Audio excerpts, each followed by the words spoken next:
एक गांव में यज्ञदत्त नामक ब्राह्मण रहता था। उसकी पत्नी बहुत सुंदर थी, किंतु वह दूसरे व्यक्ति से प्रेम करती थी। वह अक्सर अपने प्रेमी को अच्छे अच्छे पकवान बनाकर खिलाती थी। ब्राह्मण को अपनी पत्नी के चरित्र पर पहले से ही शक था। वह अक्सर अपनी पत्नी से पूछता था कि यह पकवान किसके लिए बनाती है और किधर ले जाती है। उसकी पत्नी झूठ बोल देती थी कि पकवान तो भगवान के लिए बनाती हूँ और मंदिर चढ़ाने के लिए ले जाती हूँ। एक दिन उसका पति मंदिर आ गया और भगवान की मूर्ति के पीछे छिप गया। ब्राह्मण की पत्नी मंदिर आई और पूजा करने के बाद भगवान से बोली, हे भगवान, मेरे पति को अंधा कर दे। ब्राह्मण मूर्ति के पीछे सब सुन रहा था और ब्राह्मण आवाज बदलकर बोला, तुम घर जाओ और अपने पति को खूब मीठे मीठे पकवान बनाकर खिलाओ।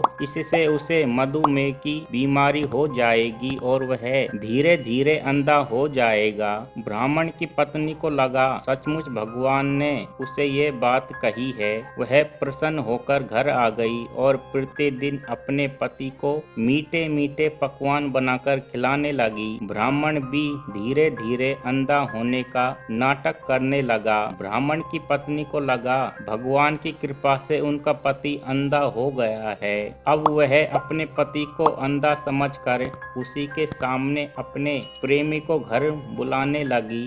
एक दिन जब उसका प्रेमी घर आया तो ब्राह्मण ने लाठी से उसे इतना मारा कि वह वहीं मर गया। ब्राह्मण ने अपनी चरित्रहीन पत्नी के नाक और कान काटकर घर से भगा दिया। इस कहानी से हमको ये शिक्षा मिलती है, बुरे काम का बुरा नतीजा मिलता है। कभी किसी के साथ विश्वासघात नहीं करना चाहिए।